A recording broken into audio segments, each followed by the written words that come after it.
여러분, 우리가 사랑의 언어를 잘 사용하는 것이 참 중요합니다. 게리 체프만이 소개한 5가지의 사랑의 언어를 가지고 제가 말씀을 계속 드렸습니다. 다시 한번 정리해 보면 게리 체프만은 5가지의 사랑의 언어가 우리 가운데 필요하다라고 이야기를 했죠. 그래서 첫 번째는 인정하는 말, 두 번째는 함께하는 시간, 세 번째는 선물, 네 번째는 봉사, 마지막은 스킨십 있습니다. 여러분, 이 중에서 어떠한 사랑의 언어를 사용하십니까? 사람마다 사랑의 언어를 사용하는 것이 조금씩 다릅니다. 저 같은 경우는 저의 사랑의 언어는 함께하는 시간과 선물입니다. 성도님들이 저한테 선물을 주거나 제가 어떤 선물을 사잖아요. 주신 선물 중에 꼭 이거는 목사님만 쓰세요 하는 거는 제가 될 수 있으면 저만 쓰지만, 그렇게 말씀을 안 하시면, 양이 많이 주거나 넉넉히 주시면 제가 다 나눕니다. 그게 제가 오지랖이 넓어서가 아니라 저의 일종의 사랑의 표현이라고 할 수가 있죠. 그리고 저는 이렇게 함께하는 것을 좀 많이 좋아합니다. 여러분, 제 차가 뭔지 아세요? 제 차 카니발입니다. 원래는 그게 아니었거든요. 제가 그걸 중고로 산 이유는 사람들 많이 태우고 싶어서. 그래서 저희 집은 4명이니까 4명만 필요한 차도 되는데, 이왕이면 좀 많이 싣고 짐도 좀 싣고 여행을 가고 싶어서 그런 차를 저는 좋아합니다. 그래서 앞으로도 만약에 차를 구매하게 되면 좀 그런 차를 저는 지금도 사고 싶은 마음이 있습니다. 그리고 이제 저희 집에 오셔서 같이 식사하고 같이 이야기 나누고 하는 시간을 저는 개인적으로 굉장히 좋아합니다. 저는 그건 결혼한 전부터, 제가 청년부를 맡을 때부터, 또 교구를 맡을 때도 교구 모임을 저희 집에서 많이 했습니다. 그게 다른 것보다 제가 그것을 좀 좋아하는 저의 사랑의 언어이기 때문이죠. 근데 꼭 모든 사람이 다 저 같진 않죠. 어떤 분들은 인정하는 말을 참 잘하는 분들이 계세요. 그래서 그분 옆에만 가면 그분이 참 이렇게 말하는 그 말이 참 이쁘다 그래야 될까요? 그래서 그 사람 말을 들으면 힘이 많이 납니다. 어떤 분은 말씀은 안 하시는데 이렇게 묵묵히 봉사로 사랑의 언어를 표현하는 분이 있어요. 또 어떤 분은 이렇게 동성끼리 이렇게 만나면 이렇게 꼭 안아주시든지, 아니면 손을 잡아주면서 이렇게 표현하지 않아도 그 따뜻함을 느끼는 경우가 있는 거죠. 이처럼 사랑의 언어가 조금씩 다 다릅니다. 자, 근데 문제는요, 그거를 받는 사랑의 언어는 나는 그렇게 표현을 하는데, 문제는 받는 사람이 그것이 사랑의 언어라고 못 느끼게 됐을 때, 그럴 때 문제가 생긴다는 거죠. 그래서 독일의 철학자 쇼펜하우어는 이러한 인간관계의 모습을 가지고 고슴도치 딜레마라는 표현을 썼습니다. 고슴도치가 이렇게 날카롭잖아요. 근데 추운 겨울이 돼서 고슴도치끼리 추운 거를 따뜻하게 하기 위해서 그들이 모인다고 하죠. 근데 모일 때 어떤 일이 생길까요? 그 날카로운 고슴도치가, 가시가 서로의 몸을 찌른다는 거예요. 우리가 사람들과 관계 맺고 싶어서 가까이 다가갑니다. 그런데 가까이 가는 도중에 나도 모르게 나오는, 습관적으로 나오는 말들, 그리고 정제되지 않은 그런 말들과 행동들이 상대방에게, 나는 분명히 사랑하는 걸로 했는데 상대방에게는 상처가 되는 경우들이 있다라는 것이죠. 이 게리 체프만의 책에 보면 그러한 사례들을 소개하고 있습니다. 어떤 부부가 문제가 있어요. 그래서 부부가 문제가 있어서 이 박사님을 찾아왔어요. 둘 다 나는 남편을 사랑합니다. 나는 아내를 사랑합니다. 그런데 이분이 나를 사랑하는지를 난 모르겠습니다. 그 이야기를 하는 거예요. 들어보면 남편은 아내를 위해서 어디를 멀리 갔다 오거나 출장을 갔다 오면 꼭 선물을 사갖고 온다는 거죠. 왜? 아내를 사랑하니까. 아내를 사랑하는 표현으로 선물을 주는데, 문제는 아내는 그러한 선물을 별로 달가워하지 않는 거예요. 왜 그럴까요? 당신은 나와 함께 하지 않잖아요. 늘 일이 바빠서 선물만 주고 또 일하러 가지 않아요. 그러니까 이 아내는 함께하는 시간이 사랑의 언어인데, 남자는 선물이 사랑의 언어였다는 거예요. 내가 이렇게 사랑해서 당신에게 선물을 줬는데 왜 내가 당신을 사랑하지 않는다고 생각하는 것입니까? 그러면 아내는 그 얘기를 하는 거죠. 내가 함께 있기를 원할 때 당신은 바빴잖아요. 선물만 주고 갔잖아요. 그러면 그것으로 인하여 사랑의 언어가 달라지게 되는 거예요. 어쩌면 우리 안에 많은 인간관계가 그렇지 않나라고 생각합니다. 어떤 분은 인정하는 말을 듣기를 원해요. 그냥 뭐 하면은 고마워, 그 한마디면 되거든요. 그런데 지독실이 안 해줘요. 그 말 안 해줘요. 죽어도 안 해. 그냥 다른 거 다 필요 없는데, 그죠? 근데 그렇다고 해서 그분이 봉사하거나 아니면 다른 걸로 섬기거든요. 문제는 그 말을 듣고 싶어하는 사랑의 언어를 상대방이 해주지 않는다는 데 있다는 겁니다. 그러면서 얘기하는 거죠. 당신은 나를 사랑하지 않는 것 같다고. 제가 이걸 준비하면서 예전에 저희 아버지가 좀 떠올랐어요. 저희 아버지는 이제 직장 생활을 하셨거든요. 명예퇴직을 이제 당하시고 그때가 제 나이가 20살, 21살쯤 됐습니다. 주일날 이제 교회를 오면 저는 청년부 활동을 막 하고 즐겁게 놀러 가는데 어느 날 아버지가 갑자기 맛있는 걸 사주겠다는 거예요. 돈가스를 사주고 또 같이 또 볼링을 치러 가겠다는 거예요. 제가 너무 기분이 나빴어요.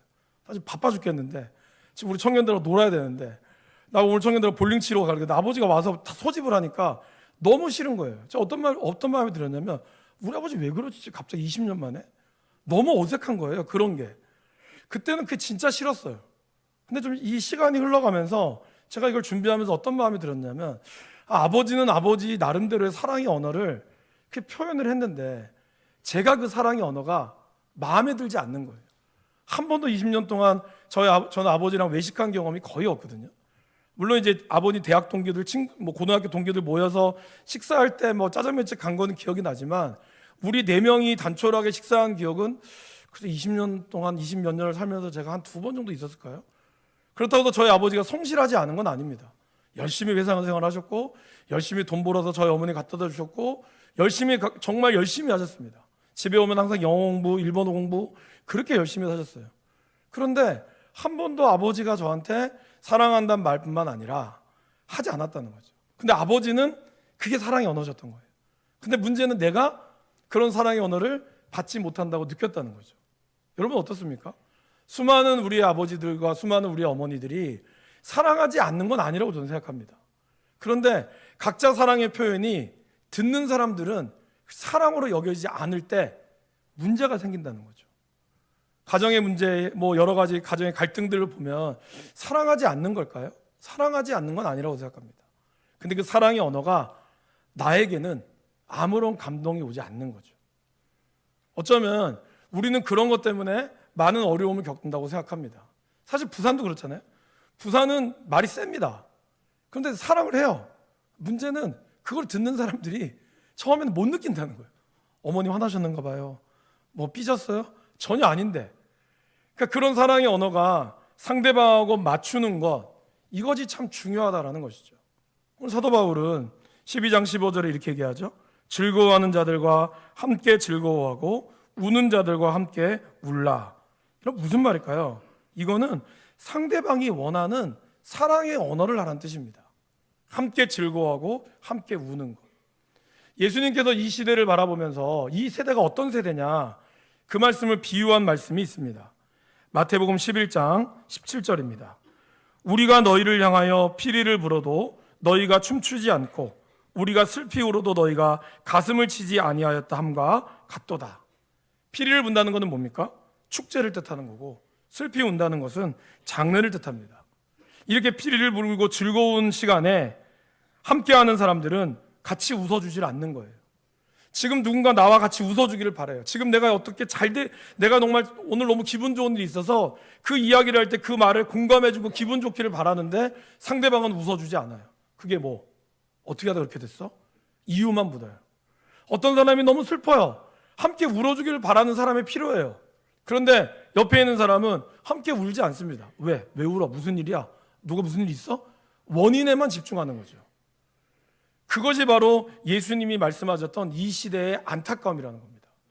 또 예수님은 마지막 때를 이렇게 합니다. 마지막 때에 여러 가지 현상들이 있지만 특별히 많은 사람의 사랑이 식어진다라는 말씀을 하셨어요. 여러분, 식어지는 게 뭘까요? 불은 장작이나 기름을 계속해서 데워줘야 되죠. 불이 뜨겁게 타지만 불이 계속 타기 위해서는 장작을 줘야 되고 아니면 기름을 넣어야 됩니다. 그런데 그걸 넣어주지 않으면 어떻게 될까요? 식어지는 거죠. 우리의 마음이 불타오를 때, 우리의 마음이 뭔가 뜨겁게 타오를 때 그 마음에 공감해주는 말과 그러한 언어가 필요한데 정작 그러한 말이나 행동은 없이 다른 것들로 느니 점점 식어져 간다는 표현이 나온다는 것입니다. 같은 공간에 있어도 감정이 공유되지 않고 각자의 사랑의 언어만을 표현한다면 과연 상대방은 나를 사랑한다고 느낄까요? 여러분, 마지막 때라는 것이 뭐 화산이 폭발하고 지진이 일어나고 홍수가 일어나고 이런 것이 마지막 때가 아닙니다. 그런 것만이 말세의 징조가 아니라 사랑이 식어지고 아무도 나에 대해서 공감하지 못하는 때가 오잖아요. 그때가 마지막 때라는 거예요. 하나님은 인격적인 분이십니다. 그리고 하나님은 사랑이 많으신 분이세요. 그럼 뭘 뜻할까요? 여러분 한 분 한 분에 대해서 하나님은 함께하기를 원하시고, 그리고 그분의 사랑의 언어를 우리 가운데 보여주시는 분이시라는 겁니다. 위로가 필요할 때 하나님은 위로해 주시고요, 누군가 옆에 있기를 원할 때 그분은 그분의 사랑의 음성으로 우리 옆에 계신다라는 것입니다.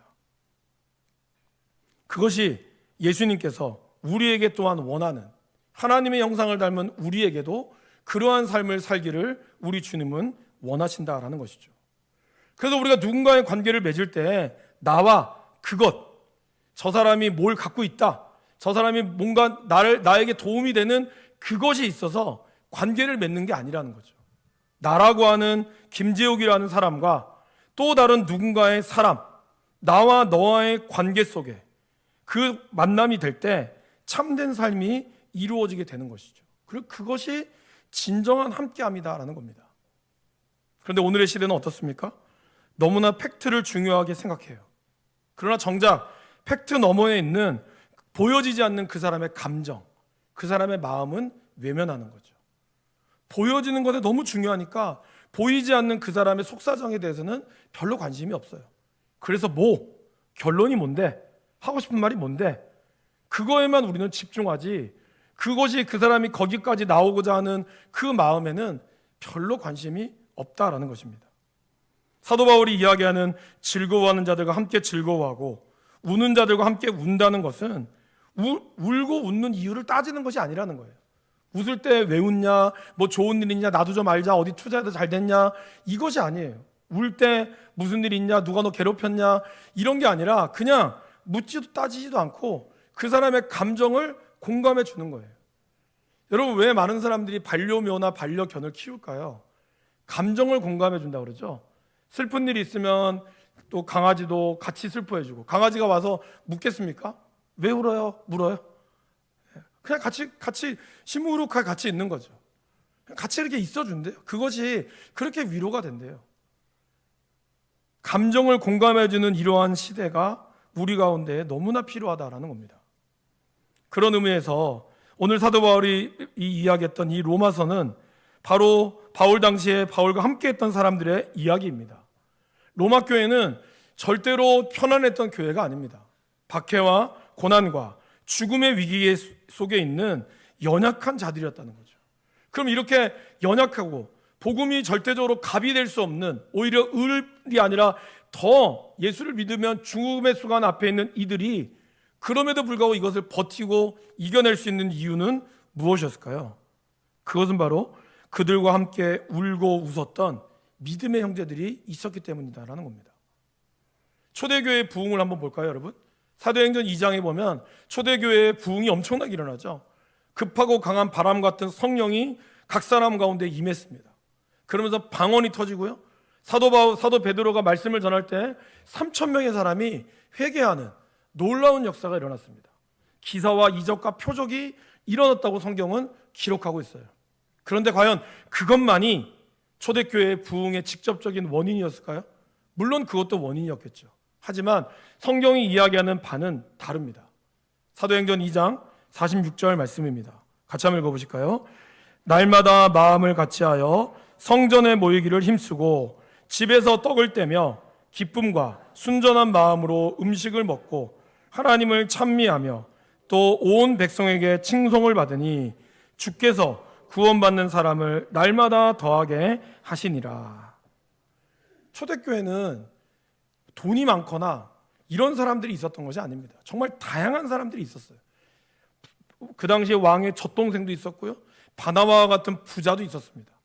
그리고 이방인도 있었고요, 유대인도 있었어요.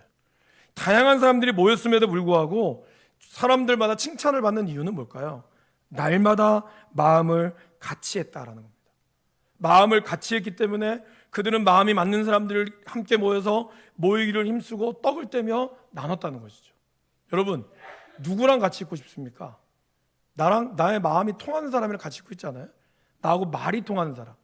말이 통한다는 말은 사실 다른 말을 얘기하면 뭘까요? 마음이 통하는 사람이겠죠. 날마다 나하고 마음이 같은 사람. 그러한 사람은 우리는 모이고 싶습니다. 교회에 왔을 때 누군가 나에게 마음이 통하는 사람이 한 명이라도 있다면 우리는 교회에 오죠. 그래서 새가족 분들이 처음 와서 적응하기 어려운 게 그거죠. 분명히 오긴 와서 인사는 다 하지만 과연 나하고 마음이 같은 사람이 있을까? 없다는 거예요. 없는 게 어떻게 보면 당연할 수도 있지만, 그러게 우리가 그 마음을 잘 만지는 것이 중요한 거죠. 마음을 같이 한다는 말은 뭘까요? 그 사람이 원하는 사랑의 언어로 대해 주었다는 겁니다. 어떤 사람이 인정하는 말이 필요한 이들에게는 인정하는 말로, 함께하는 시간이 필요한 이들에게는 함께하는 시간으로, 선물이 필요한 이들에게는 선물로, 봉사가 필요한 이들에게는 봉사로, 그리고 스킨십이 필요한 이들에게는 스킨십으로 나아갔다는 겁니다. 나의 사랑의 언어만이 아니라 그 사람의 사랑의 언어로 갔다는 거죠. 여러분, 나의 사랑의 언어만 주장하게 되면 어떻게 될까요? 스토커가 되는 겁니다. 나는 저 사람과 항상 함께하고 싶어. 그래서 늘 그 사람이랑 같이 붙어 있어. 그러면 그게 잘못되면 스토커가 되는 거예요. 난 스킨십이 너무 좋아서 저 사람이 너무 싫지만 저 사람은 싫어하는데 나는 만지는 게 좋다는 내 사랑의 언어로 표현하잖아요. 그럼 이게 성추행범이 되는 거예요. 중요한 거는 마음을 같이 한다. 저 사람이 뭘 필요로 하는지 그 사랑의 언어로 내가 섬길 수 있는 것. 초대교회는 바로 그러했다라는 겁니다. 사도 바울은 오늘 12장 16절에서 이렇게 이야기하죠. 서로 마음을 같이 하며. 그 다음에 뭐라고 그러죠? 마음을 같이 한다는 게 뭐라고 되어 있어요? 높은 데 마음을 두지 말고. 마음을 같이 한다는 것은 높은 데 마음을 두는 게 아니라 도리어 낮은 데에 처한다는 것이죠. 우리가 우리의 만남을 가만히 보면 어떨까요? 사람들의 마음이, 저도 그렇지만 참 간사하죠. 나보다 좀 낮은 사람 앞에 내가 은근히 우월감을 드러내기를 원해요. 모임을 하다가 뭔가 나보다 좀 잘 산다거나, 아니 뭔가 나보다 좀 더 똑똑해 보이거나, 아니면 내가 없는 뭔가를 가지고 있어서 내가 왠지 자격지심을 느끼잖아요. 그럼 그 사람하고 같이 하려고 하지 않습니다. 그렇지 않습니까? 그런 마음들이 참 어렵다는 거예요. 마음을 같이 한다는 것은 나의 마음이 높았다면 기꺼이 낮아져야 되는 것을 뜻합니다. 특별히 낮은 데 있는 사람이 높아져 가기는 참 어려워요.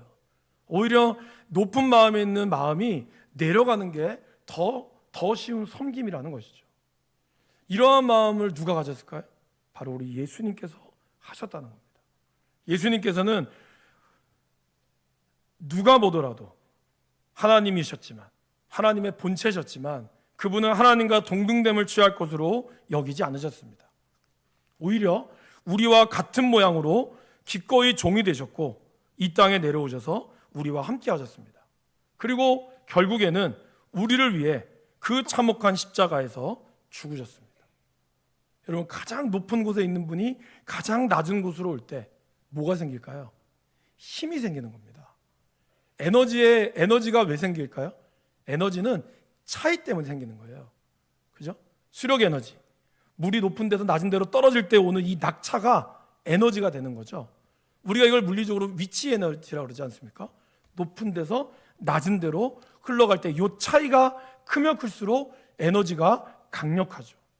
그러기에 가장 높은 곳에 계신 하나님이 가장 낮은 곳에 인간에게 내려왔을 때 그 어마어마한 차이로 인해서 그 에너지를, 그 차이의 힘을 받은 사람이 우리잖아요. 그러면 그 힘을 받은 우리는 변화될래야 변화되지 않을 수가 없다라는 것입니다. 성령의 바람, 제가 바람을 이야기하면서 말씀드렸죠. 바람은 왜 붑니까? 바람은 기압이 높은 데서 낮은 데로 불죠. 그러면 성령의 바람이 세상으로 불었다는 것은 뭘까요? 교회의 바람이, 교회의 위치가 높다는 거예요. 그거는 교회가 부자란 뜻이 아닙니다. 교회를 다니는 성도의 삶이 기꺼이 주님 안에 낮아지다 보니 주님이 우리를 높여서 주님이 하나님의 영광까지 높이니까 그 높임 가운데 이 땅에 낮은 사람들, 자기가 높다라고 자만하지만 불쌍한 그 사람들 앞에 그 바람이 불어갔다는 거죠. 그 강력한 바람이 불을 때 성령의 바람이 우리 가운데 역사했다라는 것입니다. 지금 교회는 그러한 바람이 불고 있습니까? 우리가 한국교회의 위기를 이야기합니다. 여러분, 그렇다면 한국교회의 위기를 맞이하는 원인은 뭘까요? 교회가 전도를 안 해서? 예전만큼 막 전도 안 해가지고 불신지옥, 예수천당, 불신지옥 이거 안 해쳐서 우리 교회가 부흥을 안 할까요? 아니면 교회가 예배를 안 드려서 부흥 안 할까요? 천만의 말씀입니다. 어느 때보다 예배가 많고요, 어느 때보다 전도 많이 합니다. 그런데 왜 부흥을 안 할까요, 여러분? 교회 안에 외치는 사랑합니다, 축복합니다, 하나님은 당신을 사랑하십니다, 이 말이 너무 남발하고 있기 때문이라는 거예요. 아무 생각 없이 남발하고 있기 때문이라는 거예요. 높은 진리를 가지고 있다는 착각에 빠져서 교회 목회자들이, 그리고 교회 성도들이 자기네들이 가진 진리로 믿지 않는 사람들을 함부로 정죄하는 거죠. 내 말 안 믿으면 지옥 간다고, 내가 하나님보다 높은 데 있다고. 그런 이단들이나 그런 목회자들이 말씀을 전하니까, 그거에 동조하는 성도들이 있으니까 그 말은 늘 축복합니다, 사랑합니다 말하지만 결국에는 뭘까요, 여러분? 듣고 싶어하는 사랑의 언어는 우리가 하지 않고 내가 하고 싶어하는 사랑의 언어만 남발하니 사람들이 듣겠습니까? 안 듣는다는 거예요. 그들과 마음을 공감해 주지는 않고 그냥 내가 전하는 오로지 메시지에만 들어라, 안 들으면 지옥 간다, 내 말 들어야지 산다, 이 나라가 산다, 그렇게 헛소리하고 있다는 거예요. 그런 헛소리를 들으니 누가 너 나가라 그러죠. 너 나가라 천국 그러지, 어이구 내가 천국 가야겠습니다 그러면서 교회 오는 사람이 가면 얼마나 될까요?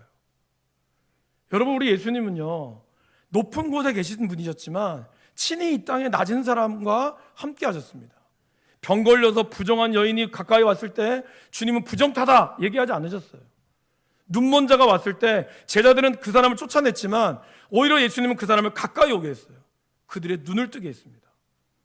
사람들이 손 찍어 마는 창녀들, 그리고 외면하는 죄인들, 그들과 주님은 같이 식사하셨습니다. 주님은 우리의 작은 신음소리에도 외면하지 않으셨어요.